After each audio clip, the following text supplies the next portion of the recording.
पुण्यभूमी पवित्र तिथे नांदतो ज्ञानराजा सुपात्र तया आठविता महापुण्यराशी नमस्कार माझा सद्गुरु ज्ञानेश्वरासी भागवता आणिले प्राकृती जनहितार्थ प्रपंची नांदुनी साध्य करी जो परमार्थ एकादशावरी टीका केली सुगमार्थ गाथा नमस्कार माझा सद्गुरु संत एकनाथा शांती ब्रह्म श्री एकनाथ महाराज की जय पुंडलिक वरदा हरी विठ्ठल श्री ज्ञानदेव तुकाराम पंढरीनाथ महाराज की जय।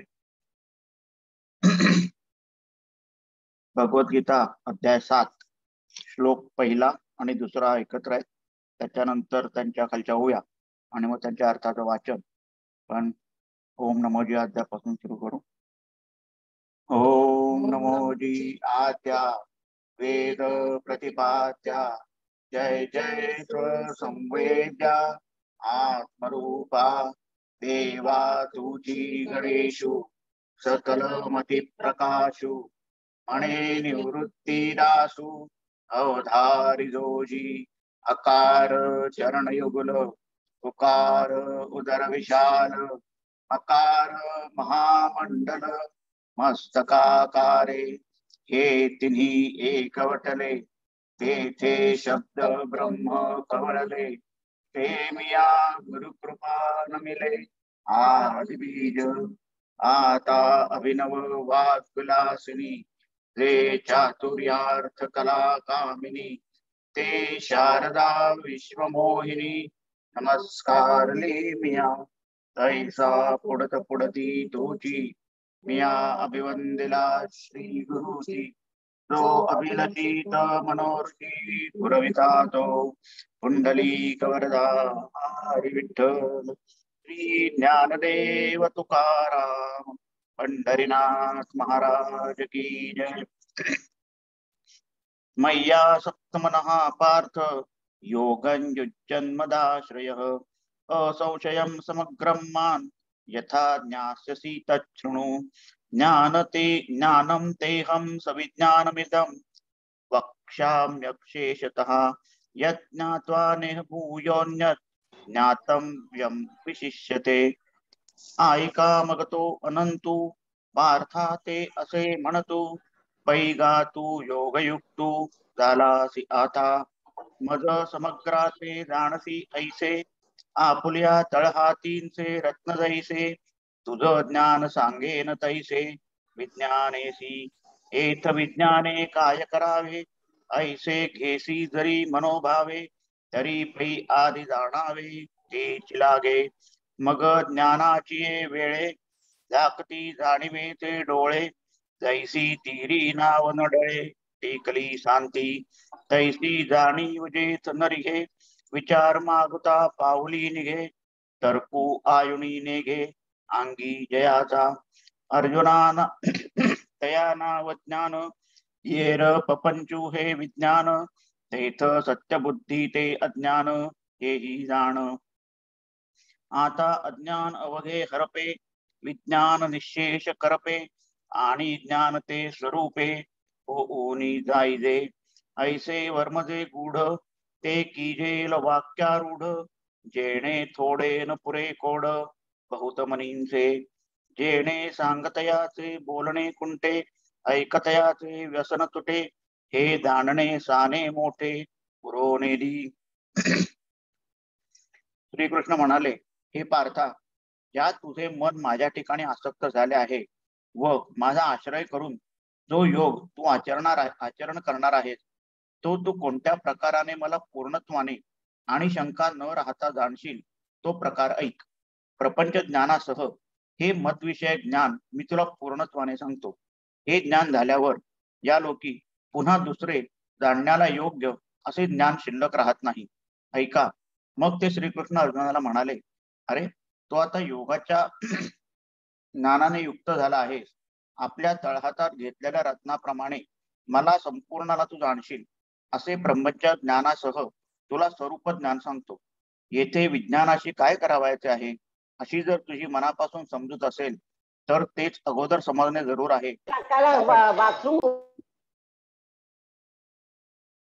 कारण की स्वरूप ज्ञानाच्या वेळी बुद्धीचे डोळे झाकतात.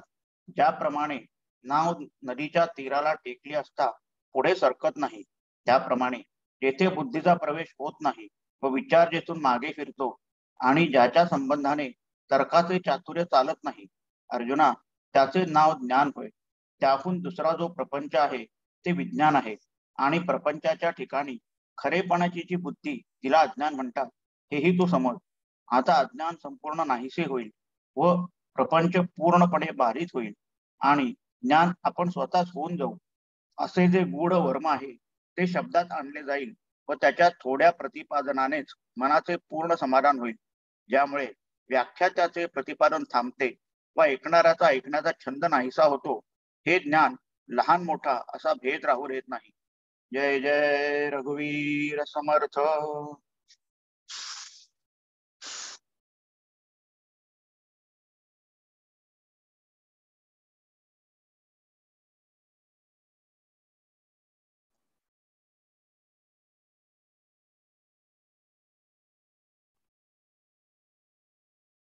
जय जय रघुवीर समर्थ.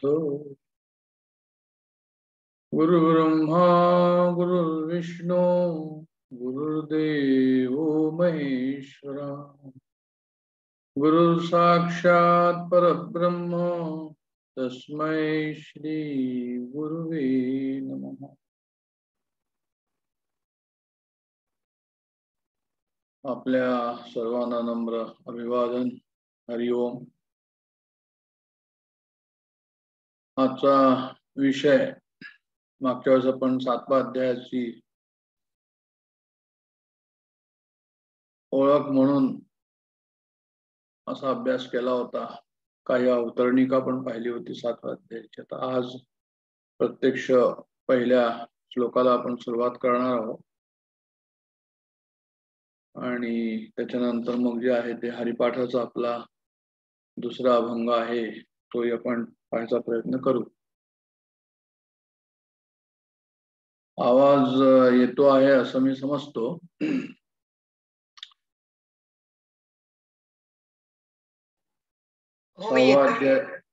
येतोय, व्यवस्थित येतोय. हा, 6व्या अध्यायाचा आपला शेवट झाला होता. 46वा अभंग. त्यात त्यांनी असं सांगितलं होतं की भगवंत म्हणत होते तपस्वीभ्यो अधिको योगी. योगी जो आहे तो तपस्वीपेक्षा अधिक आहे. ज्ञानीभ्यो अपि मनोधिक. म्हणजे ज्ञानी जो मनुष्य आहे त्याच्यापेक्षाही मतोधिक, माझ्या मताने योगी जो आहे तो जास्त श्रेष्ठ आहे. आणि कर्मिभ्यश्च धिको योगी. कर्मयोगामध्ये जे योगी आहे त्यांच्यापेक्षा सुद्धा जास्त जो आहे हा योगी आहे. निष्काम कर्मयोगामध्ये जे लागलेले आहे, सकाम कर्मामध्ये जे लागलेले आहे, ते कर्मयोगापेक्षा जास्त कोण येतं म्हणे कर्मिभ्यो अधिको योगी. आणि तस्मात योगी भवा अर्जुन. म्हणून तू काय होतं म्हणे ते योगी हो तू, असं सांगितलं त्यांनी. म्हणजे तपस्वीपेक्षा जास्त आहे, ज्ञानमार्गीपेक्षा जास्त आहे, कर्ममार्गीपेक्षा जास्त आहे, पण तू काय होत म्हणे योगी हो. आणि योगी शब्दाचा अर्थ जो आहे तो समत्वम योग उच्चते. म्हणजे समदुःखे समेकृत्वा लाभा लाभो जया जय हो. म्हणजे ज्याचं जो परमेश्वराशी जुळलेला आहे, देहात्मबुद्धी जिथे नाही तिथे आत्मबुद्धी आहे. आणि जो अलिप्त आहे, जो निर्लिप्त आहे, पाण्यात जे उत्पन्न कमळ असतं ते कसं पाण्यापासून निर्लिप्त असतं तशा प्रकारे तो असतो. आणि असं तो जो आहे तो योगी हो. भगवद्गीतेचा सारांशच हा आहे की त्यांनी योगी व्हावं म्हणून. आणि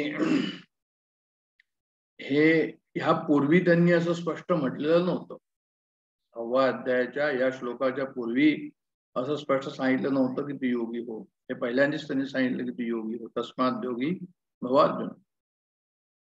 आणि याचं परत त्यांनी जे आहे ते 8व्या अध्यायामध्ये 27व्या श्लोकामध्ये तस्मात सर्वेषु कालेषु योगयुक्तो भवार्जुन असं म्हणून जे आहे परत समबुद्धी रूपी योग जो आहे या योगाचं वर्णन केलंय की तू जो आहे तो योगी हो. तर योगी होण्यावर महाराजांचा जो आहे तो भगवंताचा भर आहे हे त्यांनी अर्जुनाला सांगितलं. तर ह्यापूर्वी नव्हतं सांगितलं, आताच त्यांनी स्पष्ट करून सांगितलं ही गोष्ट. मग आता पुढे काय सांगतात? पुढे असं म्हणतात 47व्या श्लोकामध्ये, शेवटल्या श्लोकामध्ये 6व्या अध्यायाच्या, की कोणत्या मार्गाने योगी व्हायचं आता.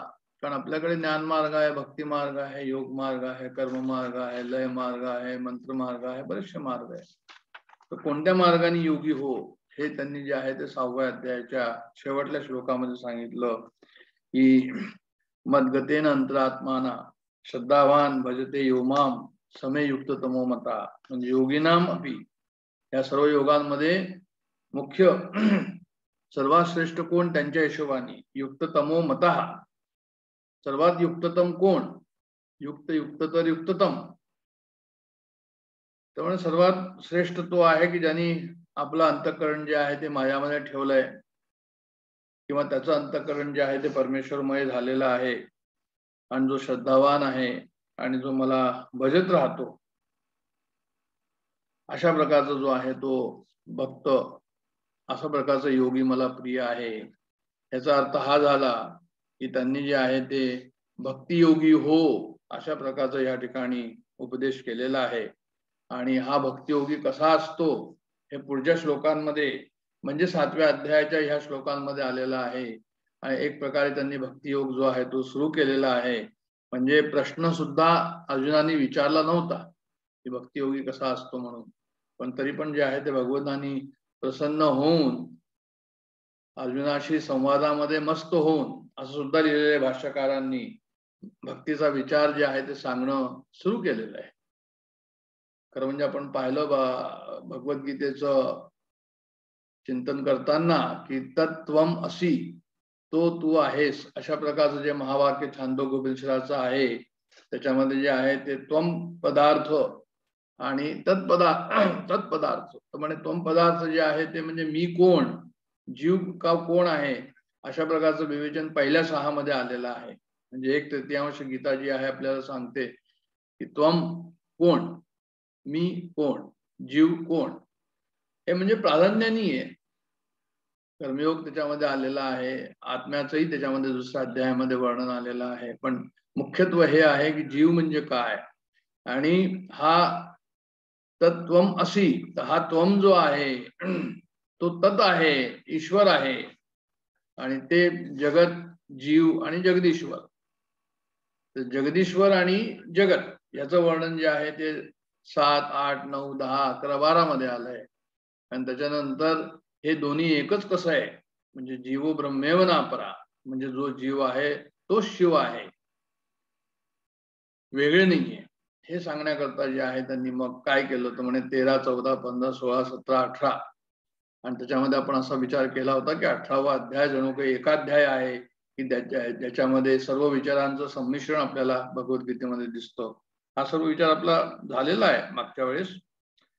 पण भगवद्गीतेचा हा असा एक खाक्या लक्षात ठेवून आपण आता भक्ती मार्गाकडे वळूया.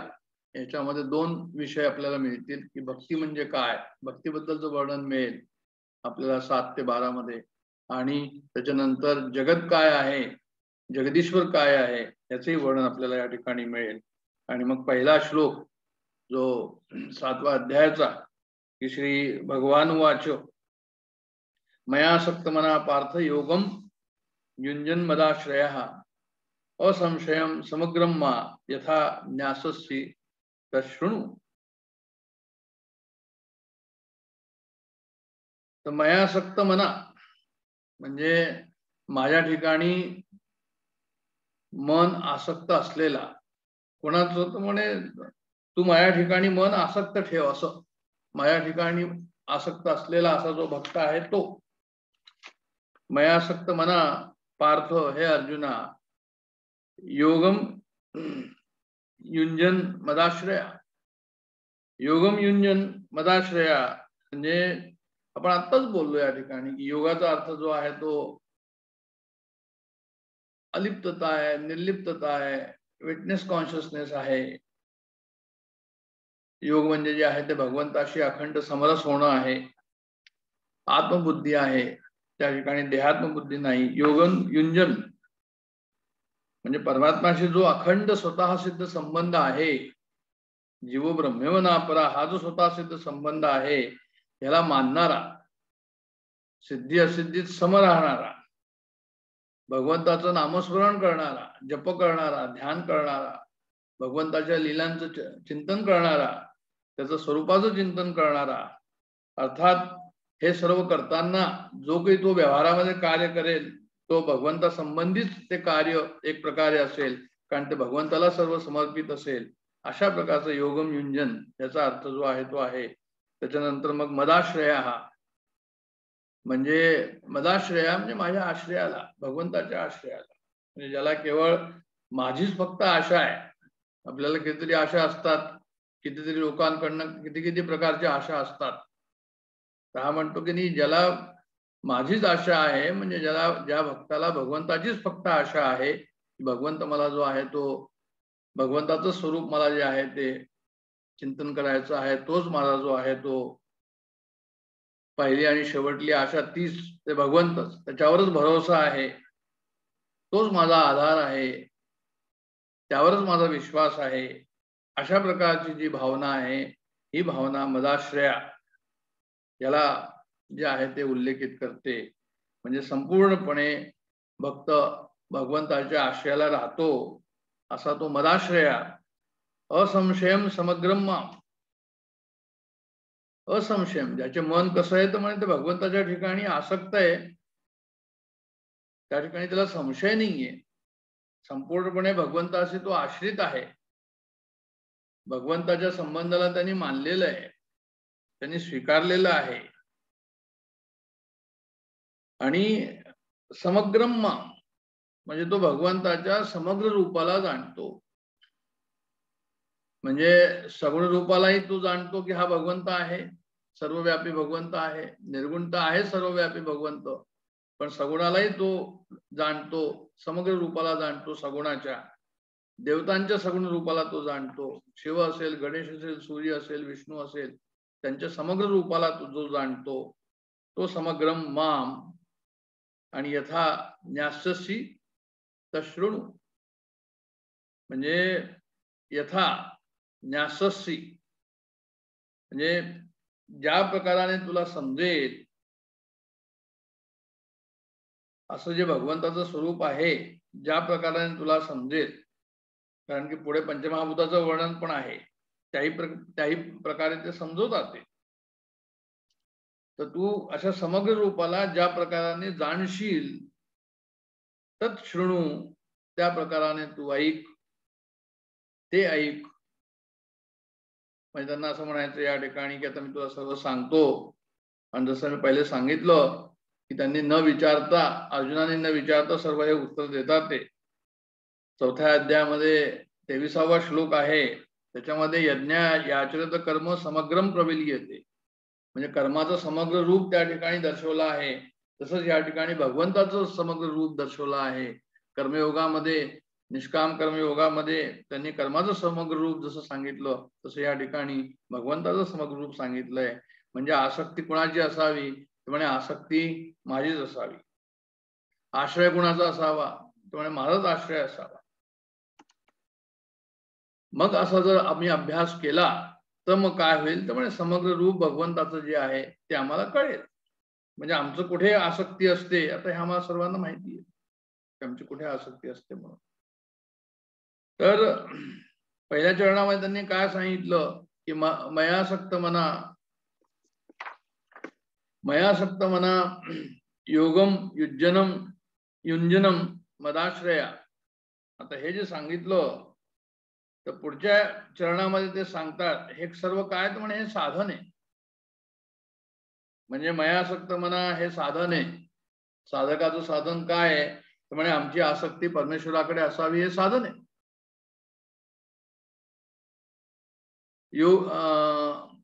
मदाश्रया म्हणजे भगवंताच्या आश्रयाला आम्ही राहावं हे काय तर म्हणे हे साधन आहे. जे जे आमची इष्टदेवता आहे, जे जे आमचे गुरु आहे, जे जे आमचे परमात्मा प्राप्तीच्या करता जी साधना चाललेली आहे त्या ठिकाणी आमची जी आहे ते परमेश्वराकडे आसक्ती असावी, परमेश्वरावर आश्रय असावा. आणि हे जे साधन आहे जसं मी सांगितलं की योगम युंजनम म्हणजे अशा प्रकारचा अभ्यास करत राहायचो. हे साधन जे आहे कसं असायला हवं असंशयम म्हणजे या ठिकाणी जे आहे ते संशय रहित होऊन निष्ठा ठेवून असं जर साधन होत असेल तर पुढे ते म्हणतात की काय होतं समग्रम मा यथा न्याससी शृणु म्हणजे संपूर्णपणे यथार्थपणे तू जे आहे ते भगवंताचं स्वरूप जाणशील असं मी तुला सांगतो ते ऐक तू.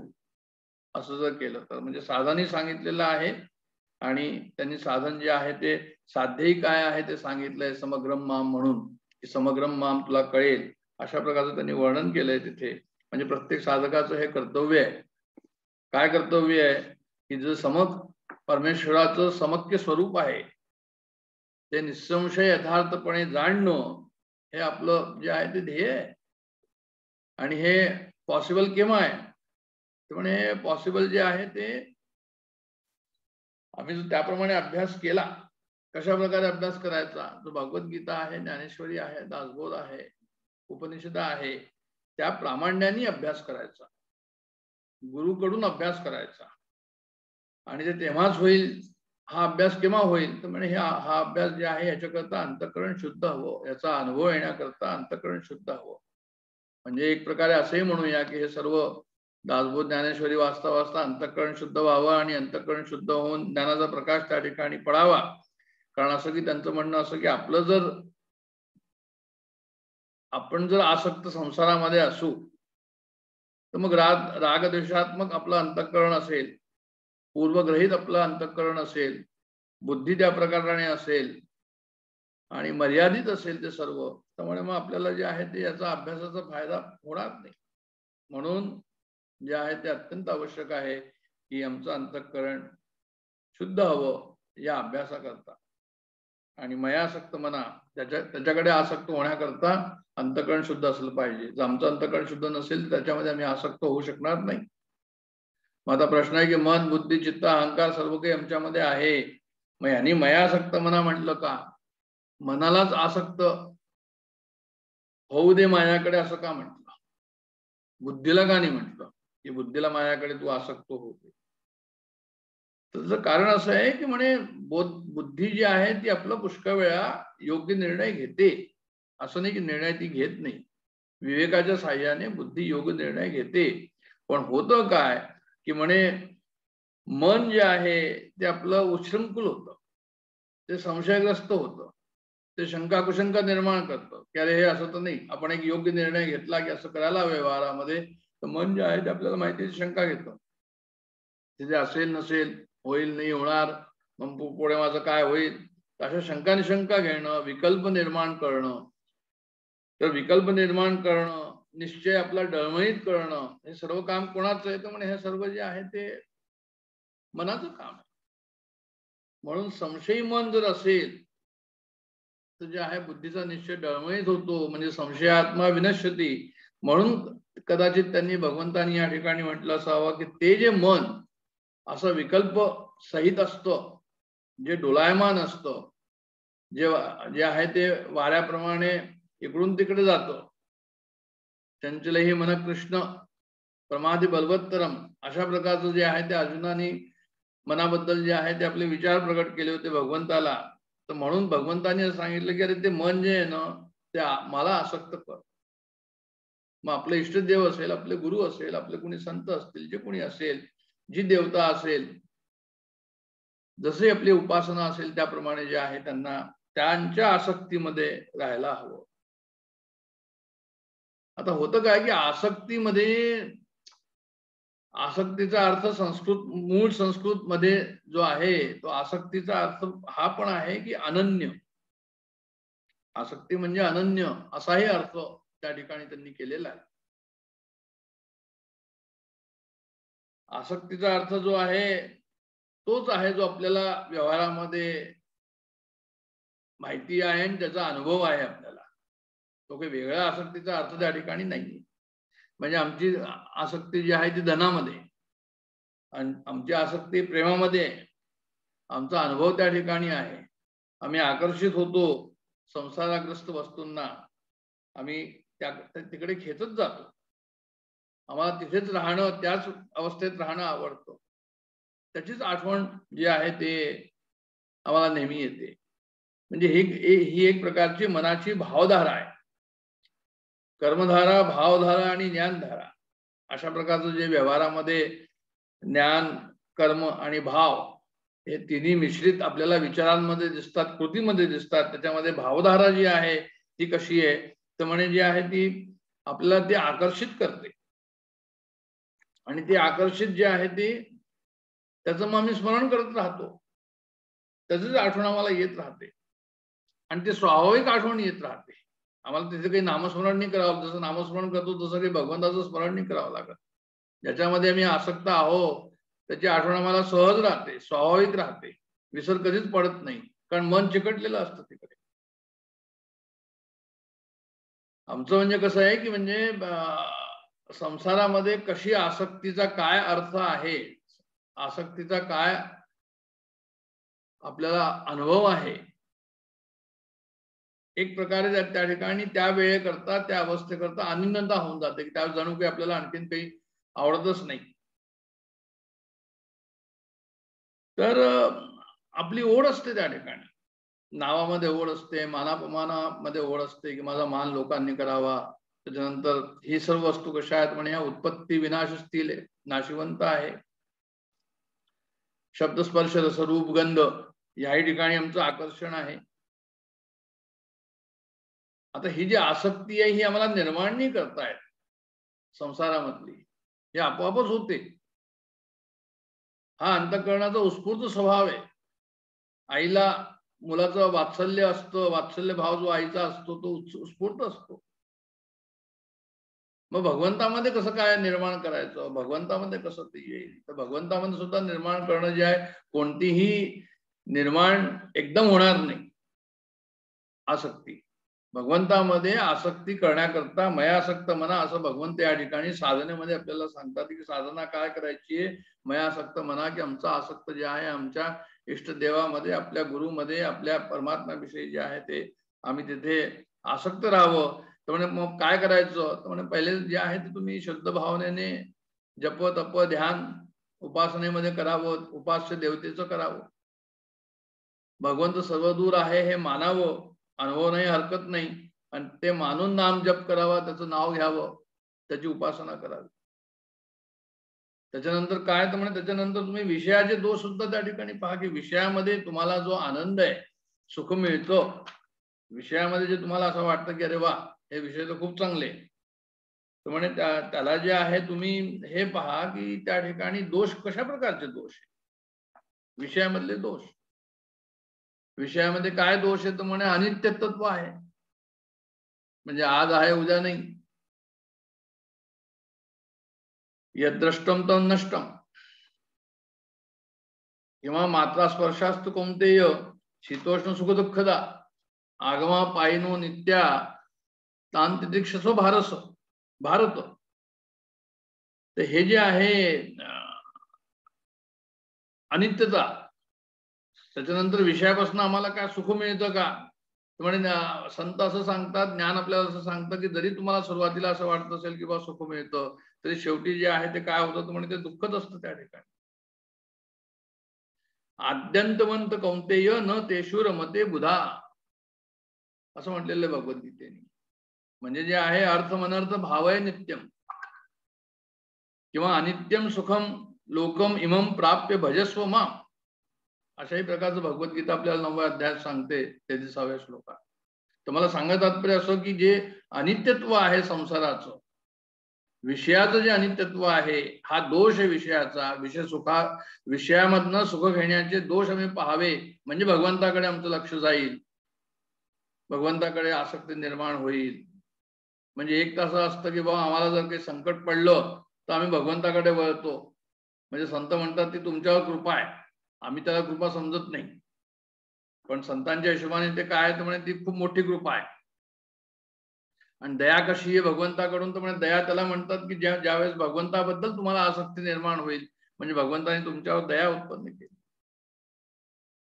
तर दोष जर आम्ही पाहिले, कर जोडोनी विनवितो तुम्हा, नका करू संसार श्रमा, नका गुंतू विषय कामा, तुम्ही आठवा मधुसूदना, तुम्ही वासुदेव वासुदेव म्हणा. तर अशा प्रकारचं जे आहे ते सुद्धा संत विनवणी करतात की तुम्ही विषयातले काय करा, तर तुम्ही विषयातले दोष पहा. बद्धत्व विषयाच्या सुखांमध्ये येतो. म्हणजे काय होतं, बद्धत्व येतं म्हणजे ते आपल्याला गुलाम करतात. आपल्या सर्वांना याचा अनुभव आहे खूप, की आम्ही गुलाम होऊन त्या विषयाचं काम करतो, आम्हाला आणखीन काही सुचतच नाही, तेच हवं असतं जेव्हा आसक्ती त्या ठिकाणी असते संसारामध्ये. आणि मिथ्यत्व ज्ञान आम्हाला असं सांगतं की ते खरोखर आहे, की ते मिथ्यत्व आहे, म्हणजे जसं दिसतं तसं नाही, याला मिथ्यत्व म्हणतात. सूर्य पूर्वेला उगवतून पश्चिमेला मावळतो हे मिथ्यत्व आहे, सर्वांना माहिती आहे, कारण सूर्य कुठेच जात नाही, येत नाही, फिरते पृथ्वी. पण आम्ही म्हणतो सूर्य उगवला आणि आम्ही म्हणतो सूर्य मावळला. तर हे जे मिथ्यत्व आहे, हे जे भासमान आहे, असं जे जग आहे, ह्याला आम्ही जर असं समजून घेतलं की विषयाचे दोष आहे हे, आणि ह्या विषयाच्या दोषामध्ये जे आहे ते आम्ही त्याच्या पाठीमागे धावतो, पळतो. जगी सर्व सुखी असा कोण आहे, विचारे मना तुझी शोधून पाहे, समर्थांनी पण म्हटलेलं आहे. तर कसं असायला हवं, तर म्हणे भगवंताशी जे आहे ते आसक्ती होण्याकरता जे परत परत मन विषयाकडे जातो, तर ते विषयाकडे न जाऊ देता भगवंताकडे हवं. जसं गोपिकांचं होतं, यथा वज्र गोपिका नाम, असं नारद भक्ती सूत्रामध्ये जे लिहिलेलं आहे की गोपिका कशा होत्या, म्हणजे त्यांना प्रत्यक्ष भगवंतच जो आहे तो त्यांच्या चराचरामध्ये होता. तर ही जी साधना आहे मयासक्त मना, हे कसं करायचं ह्याच्याबद्दलचे विचार जे आहे आपण या ठिकाणी पाहिले काही. आणि दुसरी साधना योगम युंजनम, म्हणजे निष्काम कर्मयोगाचं अनुष्ठान. वेदो नित्यमधीयताम तदुदितम कर्म सनुष्ठीयनाम, वेदविहित कर्माचं आचरण करावं, हे आपण त्या स्वाध्यायामध्ये हे पाहून चुकलेलो आहे. तर आपण जेव्हा हे वाचलं होतं तुमचं काय म्हणतात त्याला, स्वाध्याय बोध होता तो, त्यावेळेस शंकराचार्यांचं जे स्तोत्र आपण पाहिलेलं होतं त्या ठिकाणी हा भाव आहे त्या ठिकाणी की वेदो नित्य मदीयताम तदुदितम कर्म सनुष्ठीयनाम.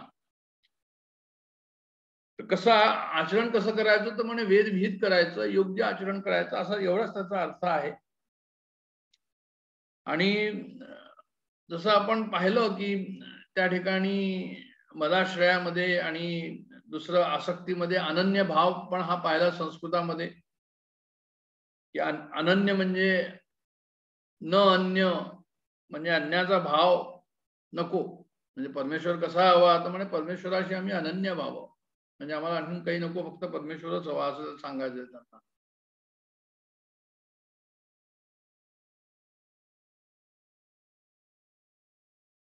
तर आता अनन्य पिता पुत्राचं अनन्य होऊ शकतं का, तर म्हणे नाही, कारण की देह कसा आहे म्हणे मर्यादित आहे. आईचं मुलाचं होईल का, तर म्हणे परत तिथे तेच आहे, त्यांची मन, त्यांचं बुद्धी, त्यांचं देह, ह्या सर्वांची मर्यादा त्या ठिकाणी असल्यामुळे पती पत्नी असो, मित्र असो, त्या ठिकाणी काय म्हणे अनन्य भाव नाही होणार, कारण त्या ठिकाणी मर्यादा आहे, त्या ठिकाणी अज्ञान आहे, त्या ठिकाणी अहम आहे. तर अनन्य कोणाशी होता होईल, पण अनन्यता जी आहे ते फक्त परमेश्वराचीच होऊ शकते, आणखीन कुणाशी नाही होणार. पर अनन्यता कुणाशी, तर म्हणजे फक्त परमेश्वराशी. जसं दूध आणि पाणी मिळतं की नाही मिळतं, म्हणे ते मिळून जातं, मग ते वेगळं राहतं का, तर म्हणजे नाही, वेगळं नाही राहत, दूध पाणी मिळाल्यानंतर एक होतं. तसंच अनन्यामध्ये आम्ही भगवंताशी एकरूप होऊ शकतो, असं का, म्हणजे आम्ही मुळातच एक आहोत, जीवो ब्रह्मे मना परा. म्हणून अनन्यता जी आहे ती फक्त आम्हाला परमेश्वराच्याच ठिकाणी येऊ शकते, अनन्य भक्ती दुसऱ्या ठिकाणी येऊ शकत नाही.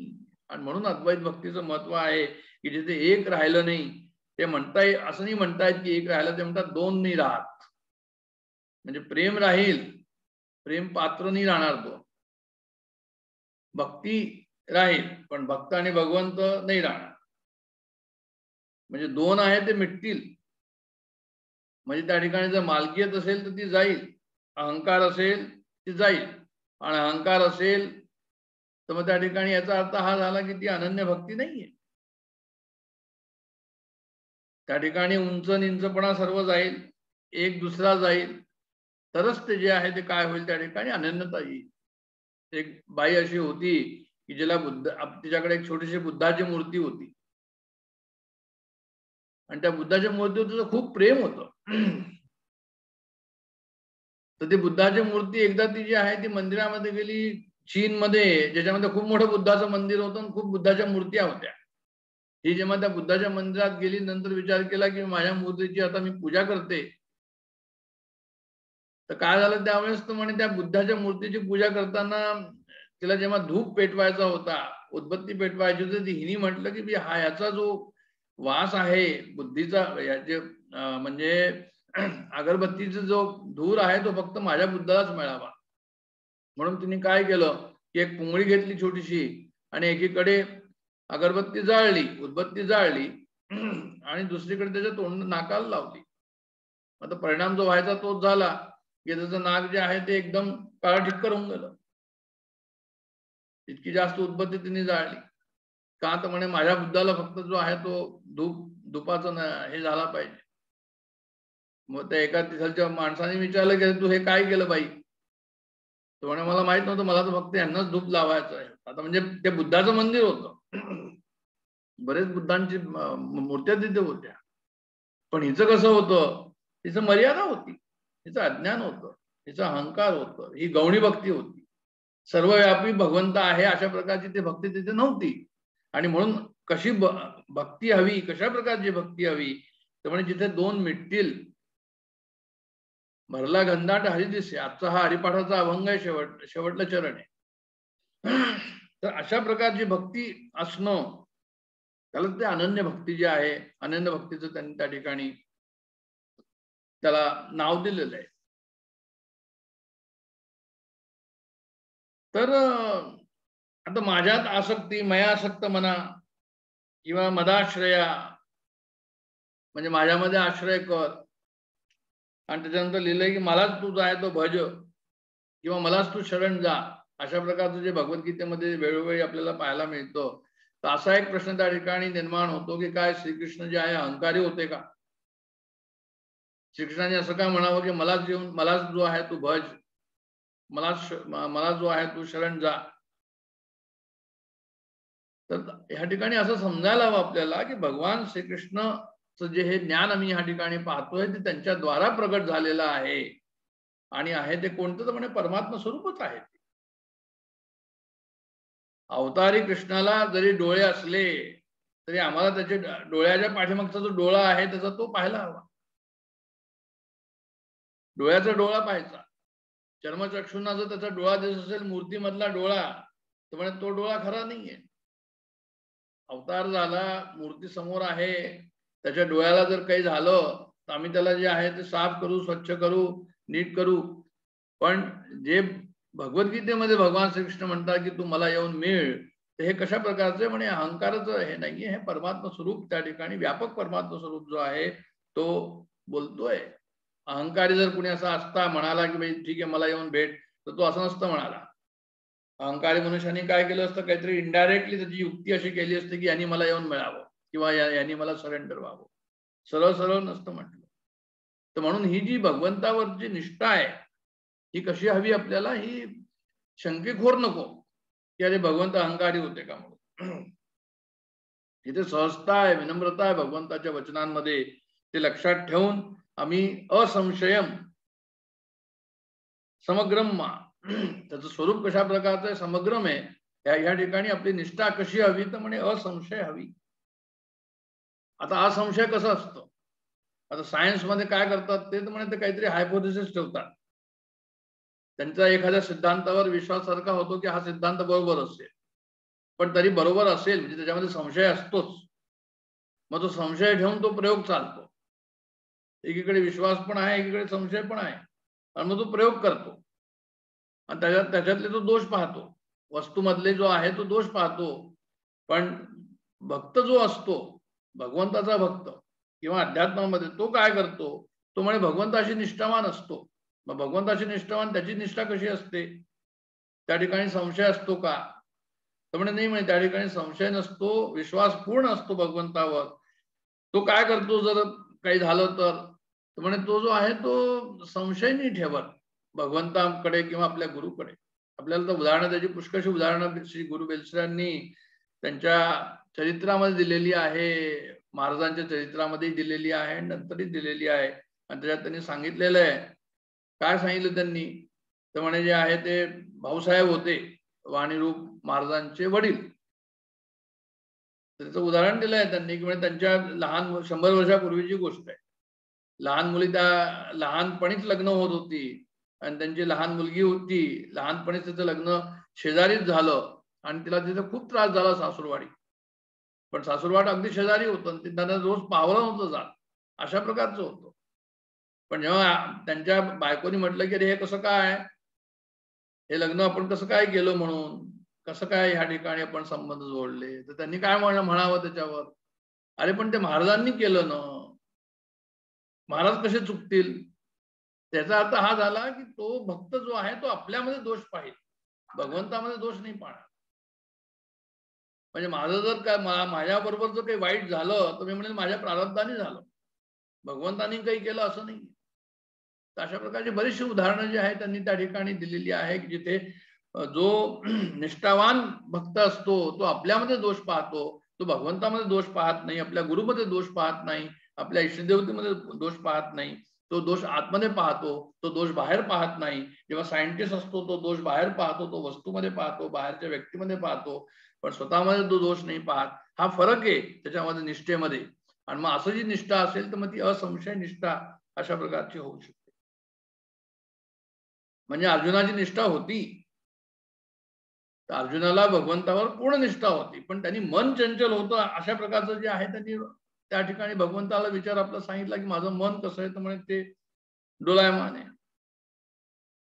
त्याला निष्ठा कशी ठेवू हा प्रश्न नव्हता, मन चंचल होतं हा प्रश्न होता त्याचा. तर अध्यात्मामध्ये काय आहे की म्हणजे अहंकार जो आहे तो अहंकार जर गेला तर संशय जाईल. स्वतःला संपवणं जरुरी आहे. स्वतःला जर नाही संपवलं तर मग अहंकार जाणार नाही, तर मग संशय राहील. आजकालची शिक्षा कशी आहे, विज्ञानाची शिक्षा कशी, तर ते म्हणतात की आजकालचं शिक्षण असं असतं की प्रत्येक गोष्टी तुम्ही संशय करा, अशा प्रकारे सांगतात. सायन्समध्ये सुद्धा जे आहे ते संशय करून मग रिसर्च सुरू होते. पण ही असंशय निष्ठेची जी भगवद्गीता आम्हाला ह्या ठिकाणी कल्याणाचा मार्ग दाखवतो आहे. संशय असेल तर गीतेचा अर्थ आतमध्ये जाणारच नाही, श्रवण होईल पण मनन होऊन पावणार नाही, कारण संशय. त्यांनी भगवंतांनी लिहिलंय की मया आसक्त मना, असं होतं का? आम्हाला तर संसारामध्ये आसक्ती खूप ठाऊक आहे, अनुभव आहे, पण भगवंतामध्ये कसं होईल? मदाश्रय म्हटलंय. तर काय की मयासक्त मनामध्ये प्रेमाचा भाव जास्त आहे, मदाश्रयामध्ये काय श्रद्धेचा भाव जास्त आहे. म्हणजे मदाश्रया म्हणजे माझीच फक्त, मलाच फक्त अवलंबून राहा, म्हणजे केवळ माझीच आशा ठेव, माझ्यावरच भरोसा ठेव, माझ्यावरच आधार ठेव, माझाच आधार घे, माझाच विश्वास ठेव.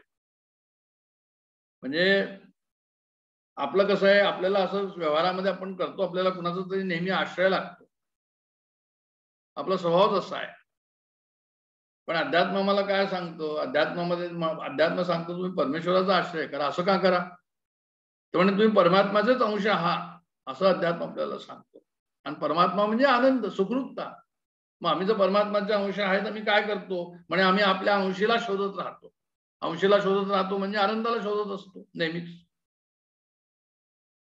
पण आम्ही आनंदाला शोधतो, आमच्या अंशीला आम्ही शोधतो, ज्याचा अंश आहे आनंद स्वरूपाचा आम्ही अंश आहोत, आम्ही आनंद स्वरूप आहोत, त्या आनंदाला आम्ही पुढे शोधतो.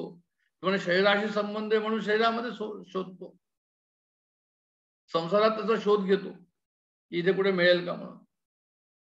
संसाराचा अर्थ म्हणजे धन आहे, संपत्ती आहे, वैभव आहे, विद्या आहे, बुद्धी आहे, योग्यता आहे, कुटुंब आहे, सर्व काही त्या ठिकाणी आहे. त्याच्यामध्ये काय करतो तर म्हणजे याच्यामध्ये आम्ही त्या अंशीला शोधतो. मग असं नाशवान, अनित्य आणि त्या ठिकाणी जी आहे ती तृप्ती त्या ठिकाणी मिळत नाही, कारण की ते नाशवान आहे सर्व संसार, तो अनित्य आहे. मग पूर्ती होत नाही आमच्या सुखाची आणि तृप्ती होत नाही. पण भगवंताचं कसं आहे तर म्हणजे भगवंताचं आहे म्हणजे भगवंत पहिले होता, आजही आहे, उद्याही आहे. तो आमचा जीव ब्रह्मविनापरा, आम्ही ते एकच आहोत, वेगळे नाहीच. राम आणि दास दोघे पहुडले रामी, तेही बोलावया तुझा न नुरे धामी, समर्थ म्हणतात. म्हणजे दोन नाहीच तिथे. तर म्हणून आश्रय कोणाचा घ्यायचा तर म्हणजे आश्रय फक्त भगवंताचाच घ्यायचा आणि त्याचा अनुभव घ्यायचा. अशा प्रकारे आश्रय मानून, आश्रय कोण तर म्हणजे त्याचाच आश्रय, फक्त त्या आश्रयाला मानायचं आणि त्या आश्रयाला मानून प्रेमाने त्याच्यामध्ये आसक्त व्हायचं, आत्मीयतेने प्रेम निर्माण करायचं. आणखीन कुणाची त्या ठिकाणी आवश्यकता आपल्याला नाही, फक्त त्याचीच आवश्यकता आहे आणि त्यानेच आम्हाला जे आहे ते पूर्ण सुखाचा लाभ होईल. अशा प्रकारचा विचार भगवद्गीतेने जो आम्हाला दिलेला आहे त्याला मानून, त्याच्यावर चिंतन करून, मनन करून, निधिध्यासन करून त्याचा अनुभव घेणं हे आमचं ध्येय आहे. कारण की आश्रय कोणाचा म्हणे त्याचा. उदाहरण जर द्यायचं झालं तर पृथ्वीचा आम्हाला आश्रय आहे. पृथ्वीच्या आश्रयाशिवाय आम्ही जगू शकणार नाही. अवलंबन, एखादं हाड मोडलं म्हणजे आम्ही त्याला काहीतरी स्टील लावतो आतमध्ये किंवा त्याला सपोर्ट देतो काहीतरी. तर भगवंताचं सुद्धा असंच आहे की म्हणजे भगवंताला जे आहे ते भगवंताचा आम्ही सपोर्ट घ्यावा, भगवंताला घट्ट पकडून ठेवावं. दोन हातांना जोडणारा जे स्टील असतं ते या ठिकाणी आम्हाला जोडणारं काय तर म्हणजे भगवंत आहे. संसारात निराश्रित होऊन भगवंताकडे जाऊन भगवंताच्या आसक्तीमध्ये राहणं याला अवलंबन. अधीनता, भगवंताचे अधीन राहावं म्हणजे आम्ही काही आणखीन प्रयोजन न ठेवता, भगवंताकडून काहीही प्रयोजन न ठेवता भगवंताचं दास होणं याला भगवंताची अधीनता म्हणतात. आणि प्रपत्ती, संसारापासून निराश होऊन भगवंताला शरण जाणं. दर्शन दो घनश्याम आखिया मेरी प्यासी दे, असं जे मीरा म्हणते हे शरणागतीचं वाचक आहे. तर ही जी शरणागती आहे, ही शरणागती जी आहे ती आम्हाला काय करेल तर म्हणे हे मयासक्त मना जे हे या ठिकाणी आपण बोललेलो आहे ते आपल्याला जे आहे ते अशी साधना सांगते की अशा प्रकारची साधना आम्हाला या ठिकाणी करायला हवी. आणखीन आसक्तीबद्दल जर सांगायचं तर आसक्ती आपली भोगामध्ये असते, संसारामध्ये असते. आणि जोपर्यंत ती आसक्ती संसारामध्ये आहे तो पण भगवंती जाणू शकत. तुम्ही किती गुरु करा, किती तुम्ही वाचा, काही पण करा, तुम्हाला त्याचं काही त्या ज्ञान एक पर्टिक्युलर लेवलला पोहोचेल, त्याच्या पुढे जाणार नाही. कारण की आसक्ती कशामध्ये, भोगामध्ये. मग थोडी प्रपंचात आसक्ती, थोडा अहंकार, आम्हाला बरं वाटतंय ते बरोबर नाहीये, ते योग्य नाहीये, ते चुकीची समज आहे. की थोडं थोडं होऊन गेलं आमचं तर ठीक आहे, तर काही हरकत नाही. की थोडा अहंकार कमी झाला, थोडा आमची आसक्ती कमी झाली तर नाहीये. त्याला त्याच्या समग्र रूपाला जाणण्याकरता त्याच्या ठिकाणी पूर्ण प्रेम असावं लागतं आणि संसाराची अनासक्ती पूर्ण असावी लागते. आसक्ती म्हणजे असं असतं संसारामध्ये किंवा कसंही की म्हणे परमार्थामध्ये, संसारामध्ये असं झालं पाहिजे, असं नाही झालं पाहिजे. अशा प्रकारचा जर आग्रह असेल तर मग ते जे आहे ते भगवंत त्या ठिकाणी प्राप्त होणार नाही. आमचा काहीच आग्रह नाही. जीवन कसं असायला हवं, जीवनात म्हणजे दोन प्रकारांनी पाहता येतं. एक स्वीकारोक्ती आणि एक अस्वीकार्यता. स्वीकारोक्ती म्हणजे काय, जसं जीवन आहे तसं चाललंय. माये जेवती नेले तेवती निवांतची ठेले. तर जसं माळी आम्हाला तो पाणी जिकडे घेऊन जाईल तिकडे ते पाणी जातो, असं म्हणत नाही की हे काटेरी झाड आहे तर मी आता इथे जाणार नाही, जे गुलाबाचं झाड आहे तिथे मी जातो, अशा प्रकारचं जे पाणी काही कधी म्हणत नाही. तर ज्ञानेश्वर महाराजांचं जे उदाहरण त्यांनी दिलंय उत्तम उदाहरण आहे की तसंच जीवन आपलं जे आहे कसं असलं पाहिजे. तर म्हणजे जे आहे ते त्या जीवनाबरोबर आम्ही वाहत जायचं. नाहीतर प्रत्येक गोष्टीमध्ये अच्छा हे बरं झालं, चांगलं झालं, आम्ही आपल्याला शाबासकी द्यावी, आणि जे वाईट झालं त्याच्याकरता जे आहे ते म्हणावं की अरे हे तर गडबड होऊन गेली, म्हणजे आमची इच्छा त्या ठिकाणी आम्ही मध्ये टाकतोय, आमचा अहंकार त्या ठिकाणी जो आहे तो आडवा येतोय की नाही हे नको होतं व्हायला म्हणून. मग ज्याचा जितका अहंकार असेल तितका जीवनाप्रती तो अस्वीकार करतो जीवनाला, जितका अहंकार कमी असेल तितका जीवनाला तो स्वीकार करतो तितक्या प्रमाणामध्ये आणि जीवनाबरोबर तो वाहत जातो. म्हणून काय हवं तर म्हणे अहंकार जितका कमी होईल, म्हणजे याचा अर्थ हा झाला की साधनेमध्ये प्रगती चाललेली आहे. योग निंजनमचा आपण अर्थ पाहिला या ठिकाणी. योग निंजनमचा जो अर्थ पाहिला तो अशा प्रकारचा आहे की त्या ठिकाणी परमेश्वराशी माझा संबंध अखंड भावनेने मानणे, जीव ब्रह्मेवना परा याची आठवण ठेवणं. म्हणजे आपण मन बुद्धी इंद्रियाने कशाशी आम्ही एकत्र असतो, युज्य असतो, युंजन असतो, जुळलेले असतो.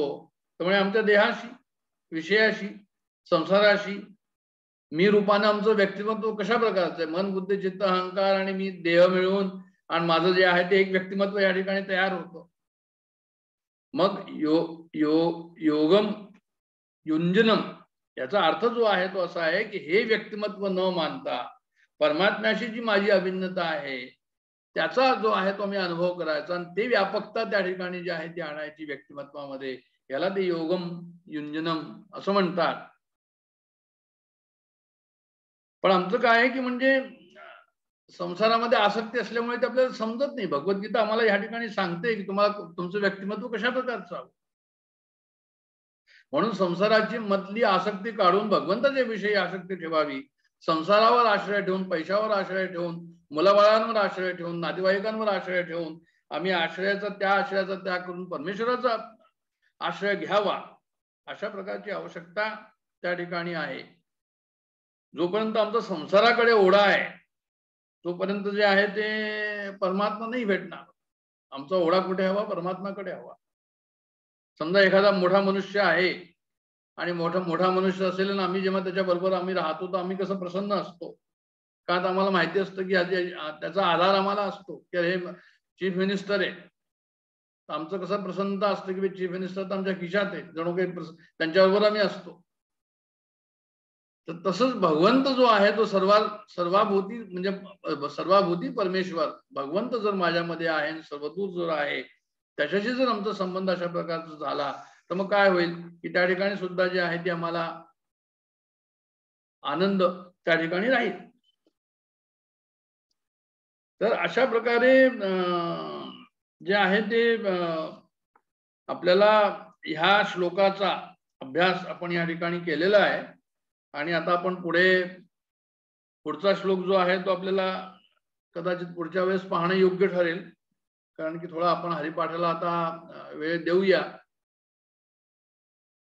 आणि ह्या श्लोकाचा जवळजवळ आपण अर्थ अभ्यास केलेला आहे. तर हरिपाठाचा जो श्लोक आहे, हरिपाठाचा अभंग आहे. हरिपाठाचा अभंग काय म्हणतो आपल्याला? अभंग पहिला आपण पाहिला होता.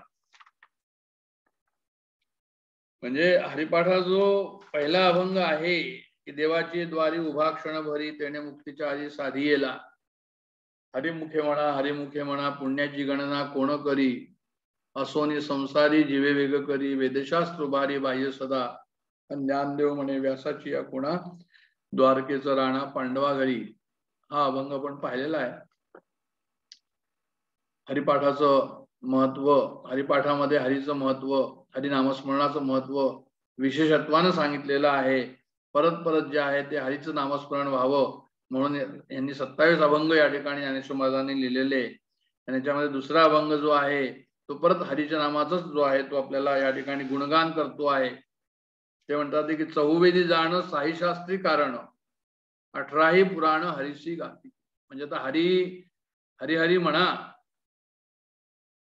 हे ज्ञानेश्वर महाराजच म्हणतात असं नाहीये. त्यामुळे वेदही तेच म्हणतात, 6 शास्त्र तेच म्हणतात, 18 पुराण हरीशी गाती, ते सुद्धा हरिनामाचं महात्म्याचं वर्णन त्या ठिकाणी करतात असं ज्ञानेश्वर महाराज या ठिकाणी म्हणतात. मंथुनी नवनीता तैसे घे अनंता. अनंताची उपासना करून हरीचं नाम कसं आहे तर म्हणे ते मंथुनी नवनीता.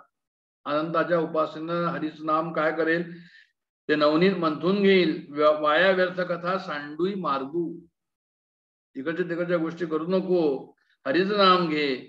एक हरी आत्मा जीव शिव सम. सर्वदूर काय तर म्हणे एकच हरी आहे. जीवही हरी आणि शिवही हरी म्हणजे काय म्हणे जीव जगत परमेश्वर सर्वच हरिरूप आहे.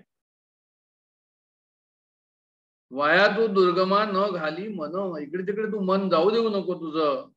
आणि ज्ञानदेवा पाठ हरी हा वैकुंठ. हरीच जो आहे तो वैकुंठ आहे. वैकुंठ म्हणजे यासाठी म्हटलं त्यांनी की वैकुंठात आम्ही जाऊया, वैकुंठात राहूया, अशा प्रकारचा जो एक मानवाला ज्यांना वैकुंठाबद्दल माहिती त्यांना त्याच्याबद्दल लोभ असतो ते म्हणतात की हा हरीचाच पाठ जो आहे तो वैकुंठच आहे. जणू काही भरला घनदाट हरी दिसे की सर्वदूर काय तर म्हणे ते हरीच हरी आहे. हरिनामाचं महत्व दाखवणाऱ्या या अभंगामध्ये ज्ञानेश्वर महाराज म्हणतात की 4 वेद 6 शास्त्र 18 पुराण हे सर्व काय करतात तर म्हणे हे सर्व हरीचंच गायन करणार. म्हणजे सर्व जगताचं कारण दाखवणारी शास्त्र पण याच्यामध्ये आहे. आपल्या हिंदू संस्कृतीमध्ये जे आहे ते वेदशास्त्राचं फार महत्व आहे. वेदमार्गे मुनी गेले त्याची मार्गे चालिलो. तुकाराम महाराजांनी म्हटलंय की वाचा बोलू वेदनीती करू संती केले ते. श्रुती स्मृती नाही पुराण ज्या प्रमाण तयाचे वदन नाव लोका असं म्हणतात तुकाराम महाराज. की म्हणजे फार महत्वाचं आहे हे की आम्ही असं काही बोलू नये की ज्या ठिकाणी श्रुतीचं प्रमाण नसेल, स्मृतीचं प्रमाण नसेल, वेदाचं प्रमाण नसेल, पुराणाचं प्रमाण नसेल. ते म्हणतात की कोणतं प्रवचन उत्तम, कोणतं डिस्कशन उत्तम, कोणता अभ्यास उत्तम. त्याचं उत्तर जे आहे त्याच्या प्रकारचं की ज्या ठिकाणी श्रुतीचं प्रमाण नाहीये, ज्या ठिकाणी वेदाचं प्रमाण नाहीये, ज्या ठिकाणी स्मृतींचं प्रमाण नाहीये, पुराणाचं प्रमाण त्या ठिकाणी नाहीये, म्हणजे बिना प्रमाणाच्या जर आम्ही काही बोलतो आहोत तर म्हणे ते तयाचे वदन नाव लोका. भाषाचा म्हणे तोंड सुद्धा पाहू नये असं कोण म्हणतं? ज्ञानेश्वर महाराज म्हणतात. म्हणून वेद प्रामाण्य असल्याखेरीज कोणत्याही साधनाची अध्यात्मात प्रगती नाही. तर सुखप्राप्तीचा आणि दुःख निवृत्तीचा मार्ग कोण दाखवतो तर म्हणे हे सर्व वेद दाखवतात, शास्त्र दाखवतो आपल्याला. तर प्रमाण कशाला म्हणायचं? जे श्रुतीला अनुसरून असेल तेच प्रमाण आहे. आणि श्रुतीचे परत प्रामाण्य नाही. म्हणजे श्रुतीने जर प्रमाण दिल्यानंतर तुम्ही म्हणाल की पता आणखीन काही दुसरं प्रमाण घ्या तर म्हणे असं नाही करायचं. का नाही करायचं असं तर म्हणे वेद हे पौरुषेय नाहीये, वेद हे अपौरुषेय आहे. म्हणजे ऋषींना आपल्या समाधी अवस्थेमध्ये त्यांना ते जे आहे त्याचा अनुभव झालेला आहे, त्याचं ते शब्द स्फुरलेले आहे. म्हणून ते म्हणतात की हे कसं आहे तर म्हणे जे आहे श्रुतीनुकूल असेल तरच प्रमाण, श्रुतीचे परत प्रमाण नाहीये. कारण की ज्ञानेश्वर महाराजांनी असं म्हटलंय की हा वेदार्थ सागर जया निद्रिताचा घोर असं ज्ञानेश्वरी मध्ये म्हटलेलं आहे. म्हणजे जणू काही ते परमात्म्यापासूनच ते वेद निर्माण झालेले आहे असं. म्हणून काही अभ्यास करताना आपल्या शास्त्राचा संमत तो अभ्यास असला पाहिजे. हे आपण नेहमीच याच्याबद्दल जे आहे ते आपण त्याचा विचार केलेला आहे की कोणतेही जर आपण या ठिकाणी अभ्यास करू तर त्याचं कुठेतरी आपल्याला त्या शास्त्रामध्ये त्याचा संबंध, त्याचा संदर्भ असणं हे आवश्यक आहे. मग आता असे वेद किती तर मग त्यांनी सांगितलं की ऋग्वेद, यजुर्वेद, सामवेद, अथर्ववेद असे 4 वेद आहे. प्रथम वेद एकच होता पण व्यासाने त्याचे 4 भाग केले. त्याचे मग काय केलं संहिता आणि ब्राह्मण अशा प्रकारचे त्यांनी त्याचे वेगवेगळे हे केले, भाग केले. मंत्रसमूह जिथे आहे ते संहिता आणि बाकी जे आहे ब्राह्मणे. म्हणजे प्रत्येक वेदाच्या अनेक शाखा पण आहे. आरण्यके सुद्धा हा वेदाचाच भाग आहे. बृहदारण्यक वगैरे प्रत्येक वेदांची निरनिराळी आरण्यके आहे. आणि काही उपनिषद आहे ते आरण्यकामध्ये येतात. वेदांत म्हणून उपनिषदाला जे म्हणतात की वेदाच्या अंती जो भाग येतो तो उपनिषदाचा भाग येतो त्याला ते वेदांत म्हणतात. आणि एकंदर उपनिषद किती तर म्हणे 108 जरी असली तरी आपल्याला 10-11 उपनिषद जी आहे ती माहिती आहे. ईशावास्य उपनिषद, केनोपनिषद, कठोपनिषद, प्रश्नोपनिषद, मुंडक उपनिषद, मांडुक्य उपनिषद, तैत्तिरीय, ऐत्तिरीय, छांदोग्य, बृहदारण्यक, श्वेताश्वर ही सर्व जी आहे ती 10-11 उपनिषद मुख्य आहे. त्याचप्रमाणे 6 शास्त्र आहे. न्यायशास्त्र, वैशेषिक शास्त्र, सांख्यशास्त्र, योगशास्त्र, पूर्वमीमांसा आणि उत्तरमीमांसा. आता हे सर्व काय म्हणतात, हे सर्व हरीचं वर्णन करतात. हे सांगण्याकरता म्हणून एक त्याच्या ठिकाणी दिले. आपल्याला खूप खोलात त्याच्या ठिकाणी जायचं नाहीये, तो आपला उद्देश नाहीये. आपला त्याचा विशेष अभ्यास झालेला नाहीये. आपण नुसतं ऐकून ठेवावं थोडस की 4 वेद आणि 6 शास्त्र ती कोणती, पुराण 18 कोणती. तर 6 शास्त्रामध्ये आता जी नावं सांगितली त्याच्यामध्ये न्यायशास्त्र जे आहे ते गौतम ऋषींचं आहे. आणि याच्यामध्ये काय आहे, म्हणजे 5 अध्याय आहे आणि हे सूत्रात्मक आहे. त्याला गौतम सूत्र असं म्हणतात. मग याच्यामध्ये त्यांनी काय विचार केला आहे की जगामध्ये 16 पदार्थ आहे आणि या 16 पदार्थाचा त्यांनी उद्देश काय समजण्याचा, तर म्हणजे त्यांनी मोक्ष प्राप्त होतो. याची परीक्षा केल्यावर तत्वज्ञान प्राप्त होतं आणि मोक्ष प्राप्त होतो असं ते न्यायशास्त्र सांगतं. आणि वैशेषिक शास्त्र काय सांगतं, म्हणजे ते कणाद मुनींनी केलेलं आहे. त्याच्यामध्ये सुद्धा जे आहे ते 10 अध्याय आहे आणि त्यांच्याकडे 7च पदार्थ त्यांनी मानले. म्हणजे न्यायांनी किती मानले तर म्हणजे 16, यांनी किती मानले तेच पदार्थ 7 मध्ये आणून त्यांनी 7चं त्याचं वर्णन केलेलं आहे. आणि परत तेच आहे की त्याचं ओळखल्यावर, तत्वज्ञान झाल्यावर आम्हाला जे आहे ते मोक्ष प्राप्ती होते. असं कोणी सांगितलं तर म्हणे असं गौतमांनी, कणादांनी सांगितलं विशेषकामध्ये. तर गौतम ऋषींबद्दल झालं, कणाद ऋषीबद्दल हे शास्त्र झालं. सांख्यशास्त्र आपल्याला ऐकून माहिती, त्याच्यामध्ये 6 अध्याय आणि 527 सूत्र आहे. आणि याच्यामध्ये पुरुष आणि प्रकृती आणि याचा जर आम्ही भेद समजला तर पुरुषत्वाची प्राप्ती होते अशा प्रकारचं वर्णन तिथे आहे की मनुष्य कृतकृत्य होतो विवेक ज्ञान त्याला झाल्यावर. आणि नंतर पतंजलीचे योगशास्त्र म्हणजे याच्यामध्ये 195 सूत्र आहे. तर दोघांमध्ये काय फरक आहे तर म्हणे सांख्य ईश्वराला नाही मानत आणि पतंजली ईश्वराला मानतात. त्यांच्याकडे ते 26वे तत्व आहे. मग पतंजली योगामध्ये काय तर म्हणे अष्टांग योग आहे. त्या ठिकाणी अष्टांग योगाबद्दल जे आहे ते विवेचन आपल्याला माहिती आहे. तर ते इतर ठिकाणी नाहीये. आणि त्याच्यानंतर काय तर म्हणजे पूर्वमीमांसा आणि उत्तरमीमांसा. पूर्वमीमांसामध्ये काय कर्मयोग सांगितलेला आहे, उपासना सांगितलेली आहे. 12 अध्याय आणि 2745 त्याच्यामध्ये सूत्र आहे. आणि काय सांगितलंय, उपासना सांगितली, कर्माचं प्रतिपादन केलंय.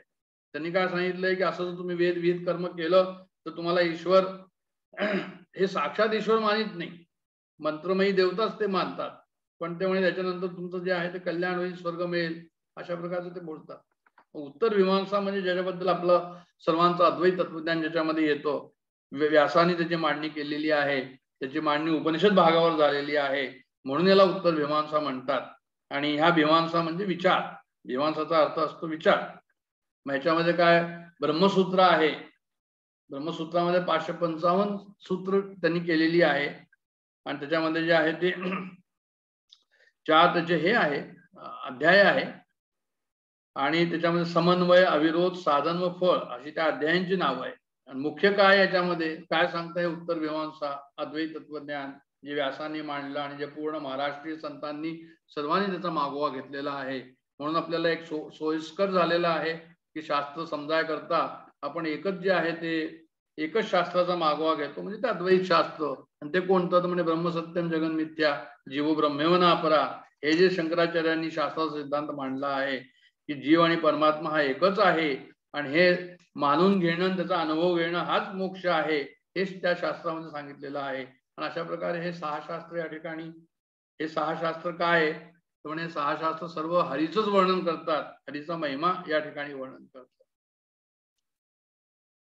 मग 4 वेद, 6 शास्त्र आणि 18 पुराण. तर म्हणजे पुराण म्हणजे काय तर म्हणजे पुराण म्हणजे पूर्वीची परंपरा यात सांगितलेली असते, त्याला ते पुराण म्हणतात. म्हणजे सर्ग, प्रतिसर्ग, वंश, मन्वंतर, वंशानुचरित अशा प्रकारचं जे आहे ते त्याला सर्व पुराण म्हणतात. अशा प्रकारचं त्यांचं डिव्हिजन्स आहे. पूर्वी ते 100 कोटी पुराणं होती तर म्हणे व्यासाने तिला आता 18 केली. म्हणजे पुराणांचा हेतू काय आहे की गूढ वेदार्थ प्रकट करून लोकांना देवता भक्तीस लावणे. पुराणे धर्मनिश्चया, धर्माचा निश्चय करणे असं पुराणांचं उद्देश आहे. म्हणजे ब्रह्मपुराण, पद्मपुराण, विष्णुपुराण, वायुपुराण, भागवत, भविष्य, नारद, मार्कंडेय, ब्रह्मवैवर्त, लिंग, वराह, स्कंद अशा प्रकारचे 18 पुराण आहे. तर अशा प्रकारे 4 वेद, 6 शास्त्र, 18 पुराणे यांचा जो विचार झालेला आहे, तर ज्ञानेश्वर महाराज असं म्हणतात की सर्व हे हरीलाच गातात. म्हणजे हरिनाम स्मरणातच तात्पर्य आहे हे सांगण्याकरता हा सर्व त्यांनी सांगितलंय की 4 वेद, 6 शास्त्र आणि 18 पुराण काय करतात. चहुवेदी जाणं, 6 शास्त्री कारण, 18 पुराण हरीशी गाती, असा याचा अर्थ या ठिकाणी झाला. तर कोणी असं म्हणेल की मी 4 वेदांचं तात्पर्य नामस्मरणात कसं, एवढा विचार करून आपण थांबणार आहोत इथे पुढे. तर 4 वेदांचं तात्पर्य नामस्मरणात कसं, तर त्यांनी काय सांगितलं याच्यामध्ये की वेदांचं तात्पर्य तर तुम्ही सांगितलं यज्ञविधी वगैरे आहे. सूत्रावरील भाष्यामध्ये जो आहे तो जो विचार केलेला आहे तो अशा प्रकारचा विचार नाहीये. पूर्वमीमांसाचा विचार वेगळा आहे. तर म्हणे नाही, म्हणे वेदांमध्ये असं लिहिलंय. काय लिहिलंय. सर्व वेदा यत्पद मामनंती, की म्हणजे श्रीकृष्ण भगवान अर्जुनाला असं सांगतात की वैदेश सर्व रयमेव वेद्यो वेदांत कृद्वेद विदेव चाहम. म्हणजे याचा अर्थ काय आहे की स्वैर व्यवहारास आळा घालण्याकरता, मनुष्याच्या स्वैर व्यवहारास आळा घालण्याकरता वेदांत कर्मप्रवृत्ती आहे. आणि एकनाथ महाराज म्हणतात की तैसे उच्छृंखळा विषयाशी वेदे नेमिले नेमेसी, वेदांनी त्याला म्हणजे नियमन केलेलं आहे. म्हणजे विषयाचे त्रिविध विज्ञान, मैथून मास भक्षण सुरापान, यदर्थी निवृत्तीची प्रमाण हे मनोगत पूर्ण वेदाचे. विषयापासून निवृत्ती वेद विभागे ह्याची द्योती परी धरावी विषयासक्ती हे वेदोक्ती सर्वता न घडे. वेद म्हणजे त्यांचं असं म्हणणं की कर्म करणं जरी वेदाचा आशय असला तरी वेद अनाथार्थी, असं म्हणतात की वेद अनाथार्थी झाला असं नुसतंच कर्म करायचं म्हटलं असतं. मग कर्मकांड, उपासना, ज्ञान ही त्रिकांडी वेदू आपण चित्तशुद्धीद्वारा जाणं ब्रह्मसंपन्न जीव करी. म्हणजे चित्तशुद्धी करून शेवटी ब्रह्मसंपन्न तो होतो. म्हणून जे आहे ते काय की म्हणे ते त्याच्याकरता ते सांगितलं की नाही, यांनी हरीचं महत्व जे आहे ते सांगितलं, वेदांनी सुद्धा सांगितलेलं आहे. असं वेदामध्ये नामस्मरणाविषयी स्पष्ट उल्लेख लिहिला आहे की तमु स्तोतार पूर्व यथाविध ऋतस्य गर्भ जनुषा पिपर्तन. आता मी पूर्ण वाचत नाही. ऋग्वेदामध्ये हे आहे की म्हणजे तुम्ही ते म्हणतात की तुम्ही विष्णूची स्तुती करा. आम्ही कशी स्तुती करावी, तर म्हणजे यथामध्ये स्तुती करा. तो कसा आहे, तो अनादी आहे, असा तो हरी आहे. विष्णू स्तवन करणाऱ्याला, हरिस्तवन करणाऱ्याला मोक्ष लाभ होतो. मग तुकाराम महाराजांनी म्हटलं की वेदाचा तो अर्थ आम्हास ठावा. आणि मग तुकाराम महाराज म्हणतात की वेद अनंत बोलेला अर्थ हेतुकाची सांगितला. विठोबाला शरण जावे निजनिष्ठे नाम घ्यावे. ऐके वेदीचा तात्पर्य मुख्य भजावा मी भगवंत. तोची शास्त्री विशदार्थ करी वेदांत श्रवणार्थ. अशा प्रकारे जे आहे ते या मतांचा सर्व विचार केलेला आहे. आणि त्यांनी हे सांगितलं या ठिकाणी की जे आहे ते हरीचं नाम त्यांनी सुद्धा सांगितलेलं आहे की तुम्ही हरीचं नाम घ्या म्हणून. तर आपण त्याच्या पुढे आपण चालू ठेवू. हा आपण थोडासा सुरुवात केली याला आणि पुढच्या वेळेस पाहू. सध्या मी थांबतो इथे. जय जय रघुवीर समर्थ.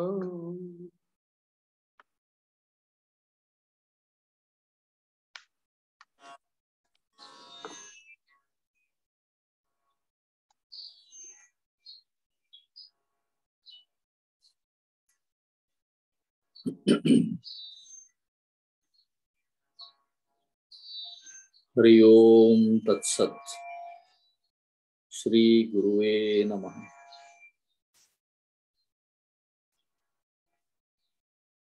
एकाच चैतन्याचे आविष्कार असलेल्या सर्व साधकांना नम्र अभिवादन.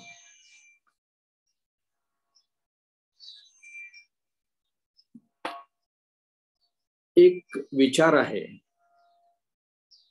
की परमार्थ हा कधीच म्हातारा होत नाही का?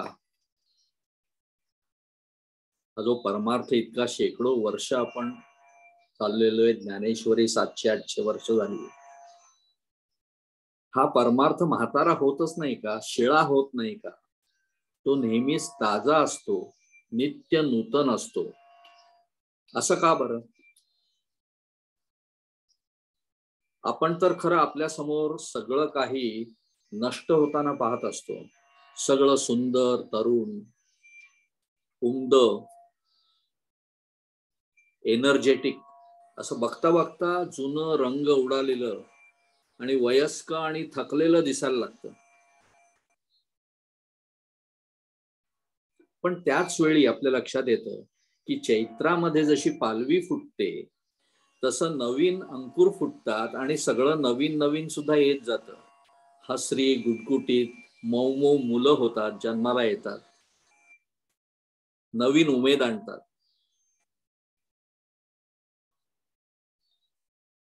हे सगळं जे परिवर्तन होत असतं हे काहीही परिवर्तन परमार्थात होत नाही, म्हणजे आत्म्यात होत नाही, परमात्म्यात होत नाही.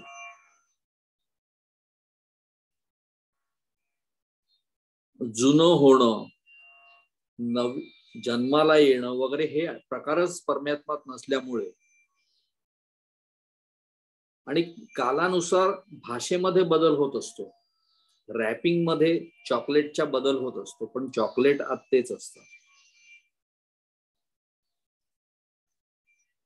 म्हणजे आत्मा हा निर्विकार आहे, तसाच परमात्मा हा सुद्धा निर्विकार आहे. निर्विकार असल्यामुळे त्याच्यात बदल हे दिसत नाही.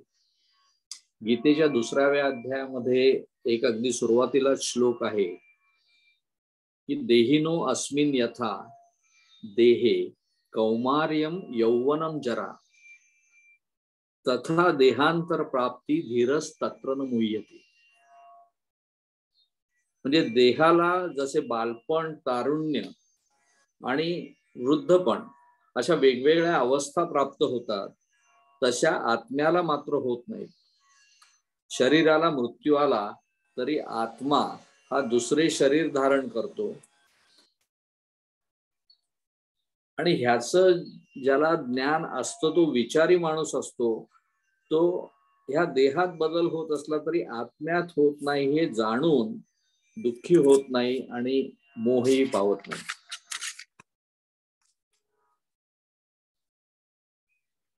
वेदांताची जी विचार करण्याची पद्धत आहे किंवा सिद्धांत मांडण्याची जी पद्धत आहे, सिस्टीम आहे, परंपरेनुसार आहे, ती परंपरेनुसार पडलेली आहे. परमार्थामध्ये आपण मूलतः 4 गोष्टींचा विचार करत असतो.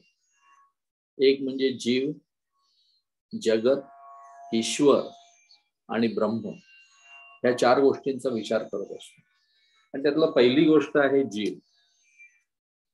आता जीवाचा विचार जो आहे तो थेट आपल्याशी जाऊन भिडतो, म्हणजे डायरेक्टली आपला विचार, जीवाचा विचार म्हणजे आपला विचार.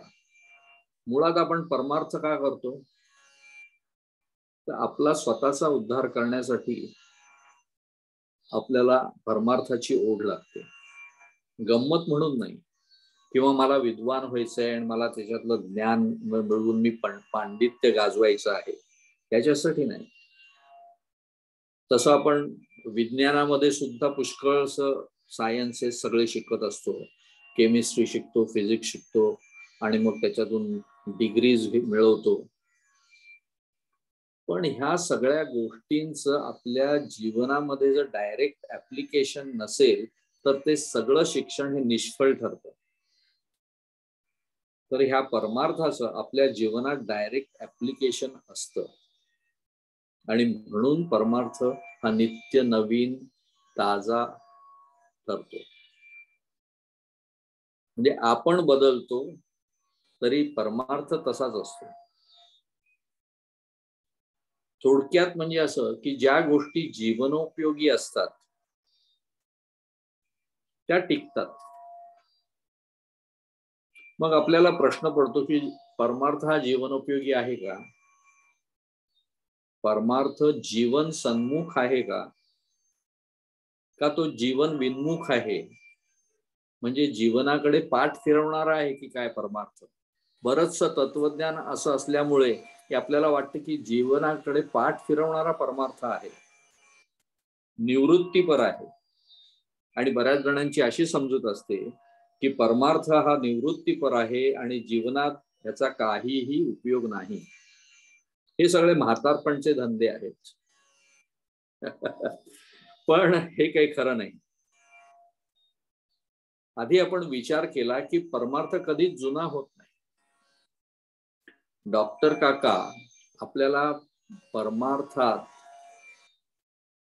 आपल्याला कसं आनंदाने जीवन जगायला शिकायचं हे शिकवतो. डॉक्टर काका दर्जेदार जीवन कसं जगायचं हे आपल्याला शिकवतो. त्यातले मूलभूत सिद्धांत परमार्थामधले हे त्रिकाला बाधित आहेत. आणि मुख्य म्हणजे परमार्थाची आपल्या जीवनाशी थेट संबंध आहे. परमार्थाचा आपल्या जीवनाशी थेट संबंध आहे, डायरेक्ट संबंध आहे. हे ज्यावेळी आपल्याला समजेल त्यावेळी आपल्याला परमार्थाचं करण्याचं कारण काय हे आपल्याला समजू शकेल. आपल्या सुखी आणि आनंदी असण्याशी, समाधानी असण्याशी परमार्थाचा अत्यंत जवळचा संबंध आहे. वेदांमध्ये दोन्ही गोष्टीचा सम्यक विचार केलेला आहे. म्हणजे एक म्हणजे प्रेयस आणि दुसरं म्हणजे श्रेयस. महावाक्य जी आहेत म्हणजे तत्वमसी, अहम ब्रह्मास्मी, प्रज्ञानम ब्रह्म, अयम आत्मा ज्ञानम, ही सगळी महावाक्य जी आहेत त्या अभ्यासाने जीव ब्रह्म यांचं ऐक्यरूप निश्रेयसाचा लाभ होतो. याला निश्रेयस ज्याला म्हणतात त्याचा लाभ होतो. म्हणजे जीव आणि ब्रह्म यांचा अभेद आहे असा अनुभव येतो. निश्रेयस म्हणजे निस प्लस श्रेयस. निस म्हणजे हे निश्चिती किंवा निश्चय सुचवणारा उपसर्ग असो. श्रेयस म्हणजे परम कल्याण. म्हणजे निश्रेयस या शब्दाचा अर्थ निश्चितपणे परम कल्याण, श्रेष्ठ आणि शाश्वत हित असा होतो. कारणासह वर्तमान सकल दुःख निवृत्ती आणि परमानंद प्राप्ती असं आपण गेल्या वेळी म्हटलं होतं. या आशयाने निश्रेयस हा शब्द वापरतात. आता अवांतर वाक्य जी आहेत ती अभ्युदयाच्या लाभासाठी उपयुक्त ठरतात. अभ्युदय या शब्दाचा अर्थ भाव, ऐहिक भरभराट असा आहे.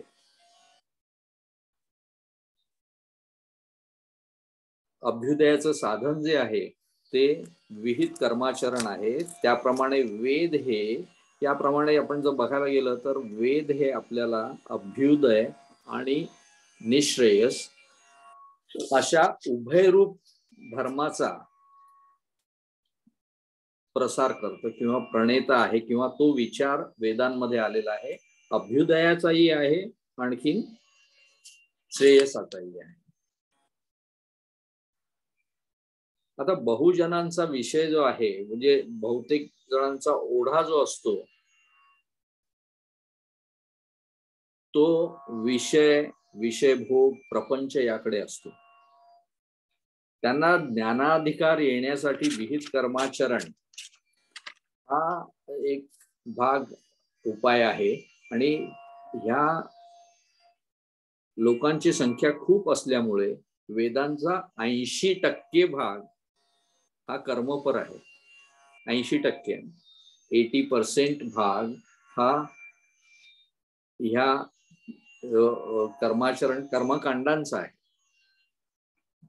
त्या मानाने चित्तशुद्धी झालेल्या लोकांची संख्या ही फार कमी असल्यामुळे त्यांना पुढील साधन हे चित्तस्थैर्य असं सांगितलेलं आहे. त्यासाठी उपासना हा भाग आहे आणि तो वेदांमध्ये 16% सांगितलेला आहे. शुद्ध व स्थिर चित्त झालेल्यांना साधन चतुष्टय संपन्न अशी संख्या जी आहे अशा लोकांची ती अत्यल्प आहे.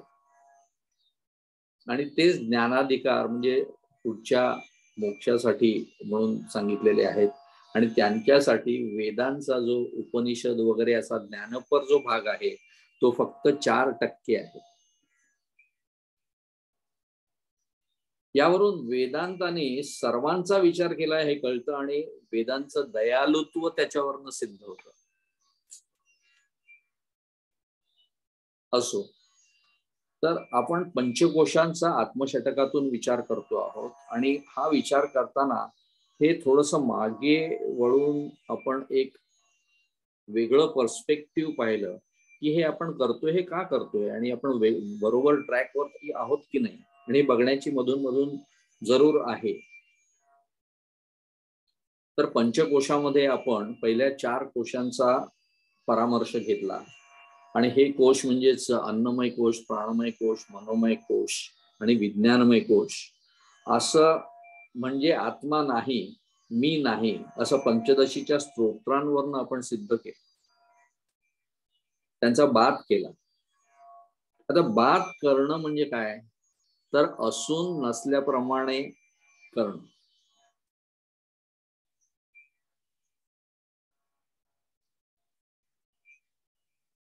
अन्नमय कोशाचा निराश केला म्हणजे आपला काय, अन्नमय कोश म्हणजे देह.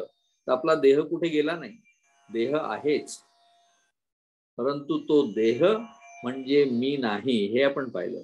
देह तादात्म्य हा फार तादात्म्य हा शब्द फार सुंदर आहे, की आपण पाहिलं की अन्नमय कोश म्हणजे मी नाही,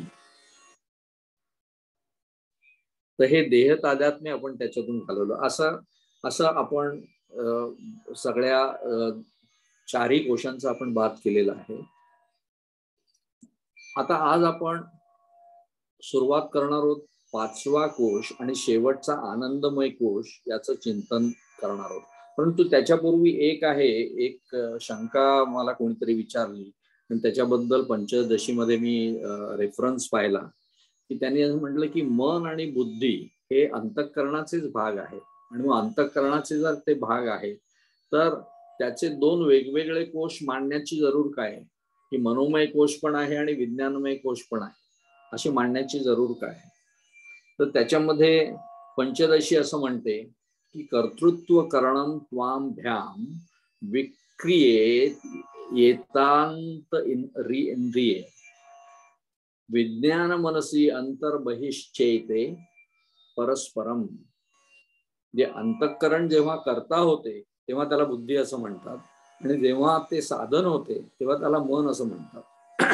आणि हे दोन्ही परस्परांवर अवलंबून आहे.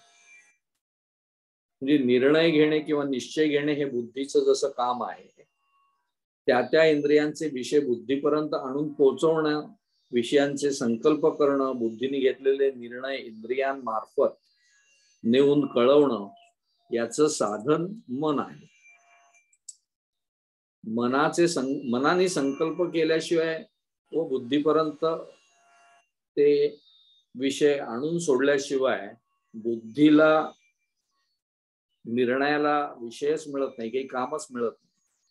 आणि बुद्धीने केलेला जो निर्णय असतो, निश्चय असतो, तो इंद्रियांमार्फत इंद्रियांपर्यंत पोहोचल्याशिवाय मनाच्या संकल्पाची पूर्ती होत नाही. अशाप्रमाणे मन आणि बुद्धी हे परस्परावलंबी आहेत, व त्या दोघात कार्यभेद असल्यामुळे त्या दोघांमध्ये स्वतंत्र कोशाची कल्पना केलेली आहे. हे सगळी ही एक सिस्टीम आहे, ही सगळी पद्धतच आहे. हे सगळे कोश म्हणजे ही एक प्रकारची कल्पनाच आहे. म्हणजे आपण या सगळ्या सिस्टीम मधून बाहेर पडून, ह्या लेयर्स मधून बाहेर पडून आत्म्यापर्यंत पोहोचण्याची एक शिडी आहे असं म्हणूया. आता आनंदमय कोश. काजिदंतर्मुखा वृत्तिरानंद प्रतिबिंब भाग पुण्यभोगे भोगशांतो निद्रारूपेण लीयते. याचा अर्थ अंतःकरण वृत्ती अंतर्मुख झाली असता तिच्यातील चिदाभासाच्या आनंदात ती हरवून जाते. अंतःकरण वृत्ती ही अंतर्मुख झाली असता तिच्यातील चिदाभासाच्या आनंदात ती हरवून जाते. चैतन्य, कूटस्थ चैतन्याचं जे प्रतिबिंब जीवात्म्यात पडतं त्यालाच चिदाभास म्हणतात. ज्यावेळी अंतःकरण वृत्ती अंतर्मुख होते त्यावेळी चिदाभासाच्या आनंदामध्ये ती हरवून जाते. हे जीवाच्या पुण्याचे फळ असतं आणि तीच वृत्ती भोग समाप्तीच्या काळी झोपेमध्ये लीन होते. हा पंचदशीतला श्लोकाचा अर्थ आहे. म्हणजे घन झोप म्हणजे काय तर घन अज्ञान, पूर्ण अज्ञान. आपण श्वास घेत असतो, सगळं घेत असतो, पण आपल्याला कळत नसतं. जे आपल्याला जागृत अवस्थेमध्ये सगळं कळत असतं ते त्याच्यामध्ये कळत नसतं. म्हणजेच आनंदमय कोश म्हणजे सुषुप्ती ही अवस्था, झोपेची अवस्था. आजचा वेळ संपला. आता आपण पुढे हाच विचार आनंदमय कोशाचा चालू ठेवू. आता आत्मशतक.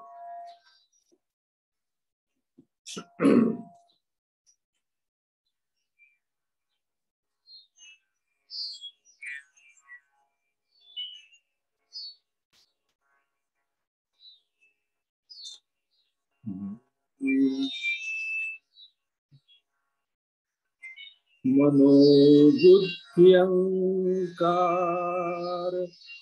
चित्तानिनाहं न चक्षोत्र जिह्वे न च घ्राणनेत्रे न च व्योम भूमिर् न तेजो न वायु चिदानंद रूप शिवोहं शिवोहम्। न च प्राण संज्ञो न पै पंचवायु न वा सप्तधातुर्न वा पंचकोशः न वा पाणिपादौ न चोपस्थपायु चिदानंद रूप शिवोहं शिवोहम्। न मे द्वेष रागो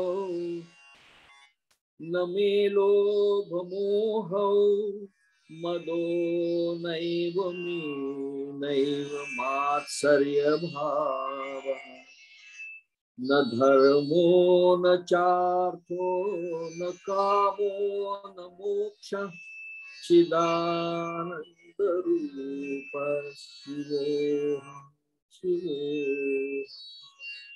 न पुण्यं न पापं न सौख्यं न दुःखं न मंत्रो न तीर्थं न वेदा न यज्ञाः अहं भोजनं नैव भोज्यं न भोक्ता चिदानंद रूप शिवोहं शिवोहम्। न मे मृत्यु शंका न मे जाति भेदा पिता नैव मे नैव माता न जननी न बंधुर्न मित्रं गुरुर्नैव शिष्यः चिदानंद रूप शिवोहं शिवोहम्। अहं निर्विकल्पो निराकार रूपो विभुर्व्याप्य सर्वत्र सर्वेन्द्रियाणां सदा मे समत्वं न मुक्तिर्न बन्धा चिदानंद रूप शिवोहं शिवोहम्। चिदानंद रूप शिवोहं शिवोहम्। चिदानंद रूप शिवोहं शिवोहम्।